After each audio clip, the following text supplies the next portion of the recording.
What is this?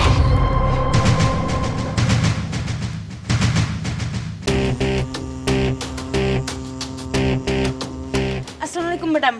Madam welcome. আপনি একটু বসুন ম্যাডাম, আমি ম্যাডামকে ডেকে দিচ্ছি। আসলে ম্যাডাম না অনলাইনে একটা মিটিং করছে। আচ্ছা ঠিক আছে, ডেকে নিয়ে আসো। এই কে কোথায় আছো? ম্যাডামের জন্য চা নিয়ে আসো।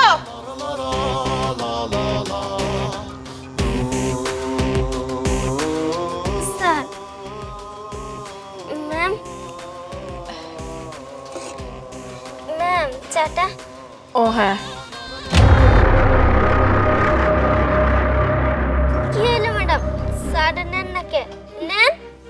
ভূতু, তুই এখানে? ম্যাম, আপনি কি এই মেয়েটাকে চিনেন? না না, ও তেমন কিছু না, তো বুয়া না। সেটাই। হ্যাঁ, সেইটাই তো বলি। কিন্তু আপনি যেভাবে অপলক দৃষ্টিতে তাকিয়েছিলেন, মনে হয় আপনারা জন্ম জন্মান্তের পরিচিত। দাও চা দাও। আচ্ছা মামুনি, ম্যাডামকে একটু পাঠিয়ে দাও না, যাও প্লিজ। আচ্ছা। ম্যাডাম, ম্যাডাম কিছুক্ষণের ভিতরেই চলে আসবে। ম্যাডাম আপনাদের কি আর কিছু লাগবে? কোল্ড কফি বা হট সামথিং? না না, it's okay, thank you so much. হট লসেস লাভিক, আপনি বাইরে আছেন তাতে কি হয়েছে? আমি মিটিংয়ে এখন জয়েন করতে পারবো না, বাড়িতে আমার অনেক স্টাফ বসে আছে। What is this? I am very sorry, আমি আপনাদের সময় দিতে পারিনি, আসলে আমি অনলাইনে বিজি ছিলাম। What is this? মুক্তির মতন দাঁড়ায় রয়েছো কেন? যাও তোমার কাজ করো গা, আমি ল্যাপটপটা খুলে রেখেছি, ওরে আটকাও, যাও। ঠিক আছে গরম আছে, আমার প্রজেক্টের কাগজপাতি সবকিছু ঠিক আছে? জি ম্যাম, হ্যাঁ সবকিছু আমরা রেডি করেছি। What is this? আমি কথা বলতে পারতেছি না, আমার একটু চা প্রয়োজন। আই এম রিয়েলি সরি, আসলে আমি চা না খেলে কথা বলতে পারবো না, গলাটা আমার বসে গেছে। কি ব্যাপার, কেউ নাই? চার ব্যবস্থা করো। কি ব্যাপার পাইল ম্যাডাম, আমি কিছুক্ষণ ধরে একটা লক্ষ্য করতেছি, আপনি অন্য মানুষকে মানে কোনো কিছু নিয়ে ডাউট ফিল, মানে কোনো টেনশন আছেন, শেয়ার করা যায় কি? না না ম্যাডাম, আমার কোনো প্রবলেম নেই, আমি ঠিক আছি। ইটস ওকে, ঠিক থাকলেই ভালো, ভালো থাকলেই ভালো। ওকে বাদে বাট চার, আমি বুঝতেছি না বুয়ার বাচ্চা কি করে। What is this? What is this? তোমার এত বড় সাহস, আমি একজন বড় অফিসার, তুমি আমার হাত ধরলে, তারপর এই বুয়ার বাচ্চার জন্য? এই বুয়ার বাচ্চা গরম চা আমার শরীরে ফেলাই দিচ্ছে, বেচারা আমি পেয়েছি, তুমি করে পাও নাই। হ্যাঁ ম্যাম, ম্যাম একদম ঠিক কথাই বলেছে। আপনার সিনিয়র ম্যামের উপর দিয়ে হাত ওঠানো একদম ঠিক হয়নি। ম্যামের কাছে সরি বলুন।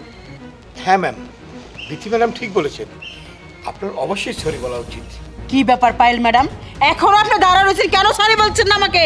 না, আমি তো কোনো ভুল করিনি যে আমি আপনার কাছে সরি বলবো। ছোট একটা বাচ্চা, ও ভুল করতেই পারে, ভুলবশত কফিটা আপনার গায়ে পড়ে গেছে, তাই বলে ওর গায়ে হাত দিবেন? অফকোর্স গায়ে হাত দিব, ও ভুল করে ফেলা না, ইচ্ছা করে ফেলাচ্ছে।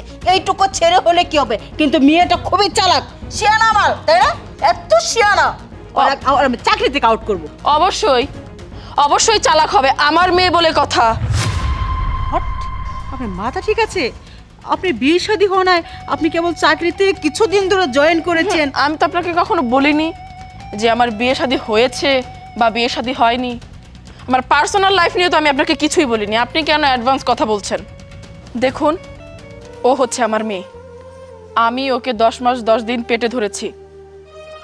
আসলে সব কিছু না বললে তো আপনারা বুঝবেন না, আপনাদের কাছে শেয়ার করছি। ছোটবেলা থেকে আমাদের সংসারে অনেক অভাব অনটন ছিল। অল্প বয়সে মা আমাকে জোর করে বিয়ে দিয়ে দেয়, তখন আমার এই মেয়ে হয়। তবে আমার জীবনে অনেক ইচ্ছা ছিল, একটা লক্ষ্য ছিল যে আমি একদিন মানুষের মতো মানুষ হব, অনেক বড় হব, পড়াশোনা করব, ভালো একটা চাকরি করব, কিন্তু সেটা হয়ে উঠছিল না। আস্তে আস্তে আমার মেয়েটা বড় হয়ে যাচ্ছিল, আর আমার জীবনের যে লক্ষ্যটা, সেই লক্ষ্যটা পূরণ করার জন্য আমার মাথাটা একদম পাগল পাগল হয়ে গিয়েছিল।